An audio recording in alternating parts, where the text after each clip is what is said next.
Hey guys, in this video I'm going to tell you why manifestation really works, and it's really out of the ordinary, and many times I don't know this, and then I remember this right now and I want to share it with you because it's really cool.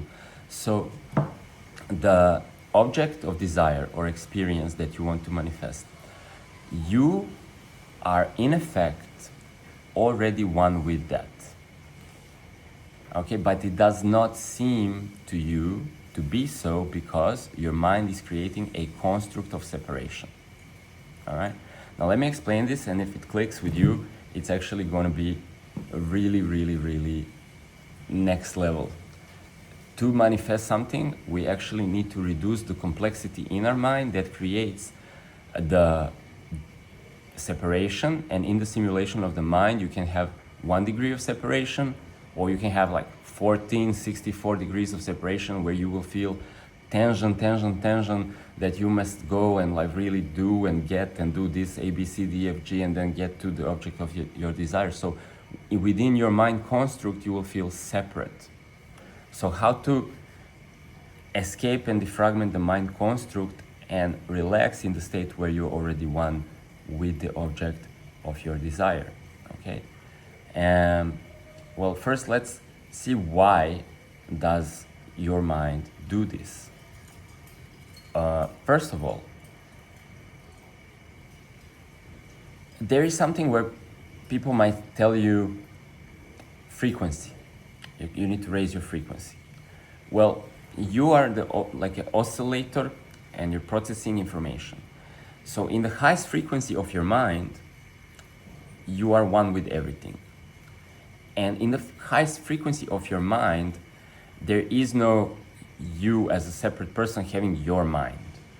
Everything outside of you is the mind, okay? And only when you're in this highest frequency, you can actually see that your awareness. So this highest frequency, you're just field of space awareness, and everything outside of you, like physical world, manifested world, is a projection of you. It's a projection of you. Okay?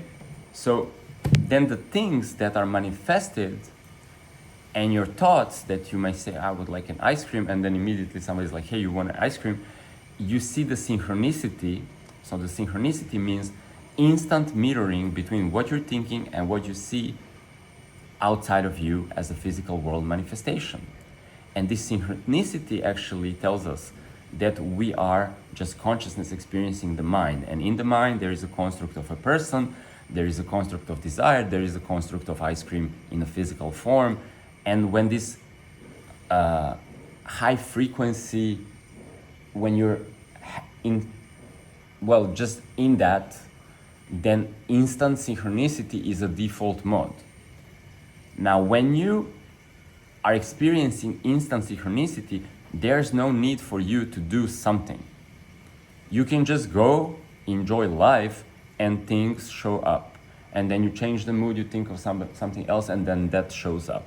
So everything shows up effortlessly and instantaneously. There's no effort from the person because it is the mind that is creating you as a person, that is creating your experience, and that is creating the external events. This is all one dream, okay? One simulator that works. And now you are just noticing the synchronicity. So you're noticing the reflection between the thought that is in front of you and the physical appearance of that experience. Now, why do we have also complexity? Because in the subcompartment of this mind, that is everything, you have your thoughts. And when you compile a lot of thoughts, you start to create like chunkiness, okay? A lot of energetic prompts and tabs and memory you're holding in your RAM memory, your operating system. So your operating system, your mind, your individual mind, is like a subcompartment of this mind. Everything is the mind. And now because things get really chunky and your plans get really chunky, there is also something that we can call a queue. Okay, like you're thinking about so many things when, well, all of these experiences cannot manifest instantaneously in front of you, but they will create like a render queue. So now you will go through this reality, which is the mind, and it will be rendering things, but in a sequence of time.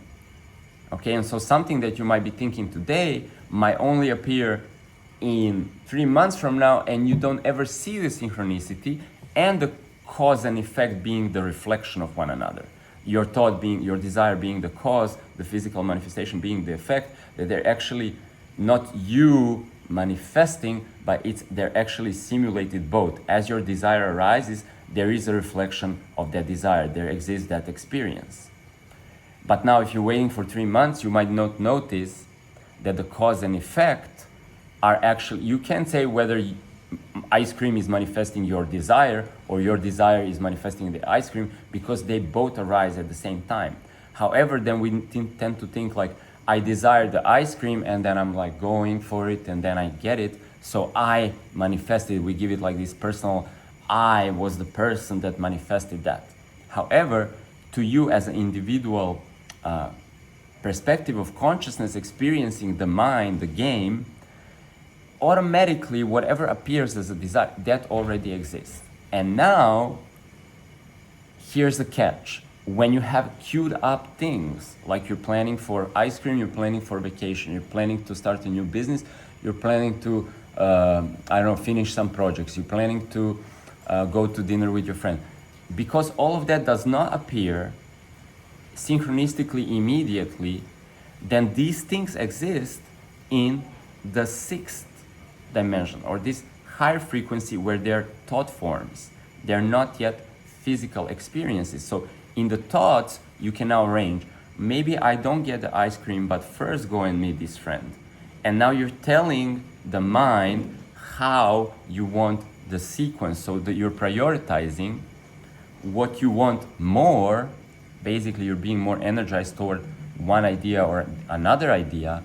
And because you have a lot of ideas queued up, then the mind will take what can be sequenced, okay, into your movie, into your timeline, what can be sequenced next, and then it's going to build your experience, okay? And now you also know that through, let's say, intense focus or relaxing, defragmenting these ideas, all of these compiled, queued up manifestations, you can come to feeling more empty and without so many things to do. When you feel more empty, guess what? You're more present. There is more space consciousness as presence. There's less thoughts. When there is only few thoughts arising, their manifestations start to be more instant, more synchronous, because there's no render queue, okay? And now because there is usually render queue, because we're running, feeding our mind with a lot of information, we're getting busy, we're thinking that we are some person that needs to manifest something. However, we're just consciousness, and we're choosing from this memory whether we want to dissolve, defragment, let something go from our memory because we don't feel like doing it, or if we want to go into that pressing intensity of our thought forms to move into these actions and experiences, okay? Because your desire will drive your body, okay, will animate your avatar, your puppet, to go and play inside of that experience, because everything is the mind. So when you are conscious, you select something that you want, the ice cream, your body moves towards that if you are staying in that intention, okay? The intention forms a tension that animates you to go and get that, and then eating automatically, going, taking, eating automatically. So body moves and follows these mental prompts. The mental prompts are in the sixth dimension. The manifestation is in the third dimension. So from like very ephemeral, etheric thought forms that you can see in your mind, but you cannot like touch them, lick them, smell them, something becomes the physical manifestation of ice cream. You can touch it, you can lick it, you can probably smell it. That's it. That's it. Everything that you're thinking about desiring is already, you already exist as a potentiality that needs to be sequenced into your edit. Now, knowing this, you can also see that sometimes maybe closing the tabs of all the things that you left the previous intention and they're going to drive you, this is called karma basically. This is what's going to drive you when you wake up to go and do things, and then wake up tomorrow still feeling like an identity intention that needs to go do this. But sometimes reducing the complexity of that memory actually gives you more spaciousness, more presence as space awareness. And when you're present as space awareness, then you can select new things, and they're going to come into effect sometimes synchronistically, sometimes way faster than when you have a lot of things queued up. And here's another fact: when you have a lot of things queued up that you devised previously from your yesterday's perspective of, or 7 years ago perspective of where you were interfacing with reality, you were interfacing with the world, you were forming desires from that perspective, okay? You were getting your inspiration from the mind, because where you were as consciousness, like let's say you were in a village, or you were in a city, or you were on a mountain, you were thinking about ice cream, you were thinking about the beach, you were thinking about the restaurant, you compile it.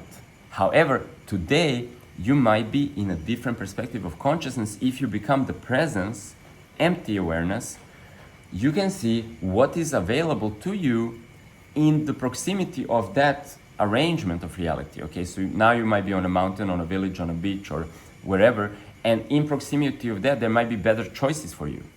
So it's actually sometimes okay to just discard a lot of things that you meant to do if they're not feeling like they're your highest excitement now, and they're feeling like chores and intensities that you feel like you have to do, but your heart is not really like rejoicing to go and do these things.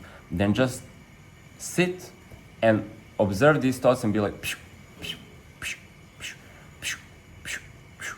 However, when we're closing the tabs, sometimes we experience fear of emptiness, because as long as we're in tension and we're forming these intentions and we have to move and do things, we feel like, okay, I'm moving, I'm doing this, I'm moving, I'm doing that, I'm now eating the ice cream, I'm now going there, I'm not meeting my friends, I'm not, and this gives us a sense of identity. However, if we go into the pure awareness, it's like these identities, they're dissolving and we're dying, basically. We're returning to emptiness. Oneness is also emptiness, it's pure from identity. Your consciousness is not identity. It's like the baseline of the being, but it's not somebody. Somebody only exists in a relation to something. Otherwise, it's all one consciousness. To be somebody in particular, I am this body, intention, making this transmission, making this video. So I become somebody in relationship to something, talking to you, okay? Subject, verb, object. These are identities. So when you're like killing the identities, you're killing the ego. It feels maybe, if you're not used to that, might be a little bit off, because you're not seeing that when you relax to the space awareness in which this mind, this reality is contained, well, you need to give up and relax your previous intentions, okay? What you intended to do. And that feels like all of these miniature parts of your ego that were in, there was somebody who wanted to do this and somebody wanted to do that, and I'm gonna be this person who's gonna go there, I'm gonna be this person who gotta finish this, I'm gonna be this guy that needs to finish this task. So that gives me a sense of being as identity. And when I'm closing the tabs, it feels like going into surrender, going into something that's empty and does not have a mental definition. So it feels a little bit off, it feels a little bit like dying, but then you can always rebirth yourself from the space of pure awareness into a more exciting version of you that already has the desires that are bringing you excitement in their highest proximity. And this is how you will manifest faster. So less render queue, faster manifestation. It's not you manifesting, it is the corresponding desire that arises in your perspective of consciousness and the potential of the external world. If you don't have a pre-built timeline of so many things to do, you will see synchronicities. So why I'm saying you're already one with it, because in this, there's nothing actually other than you. In your mind simulation, you will separate yourself to subject, relationship, object, okay? So outside of the mind simulation, in the consciousness, you are everything. Om.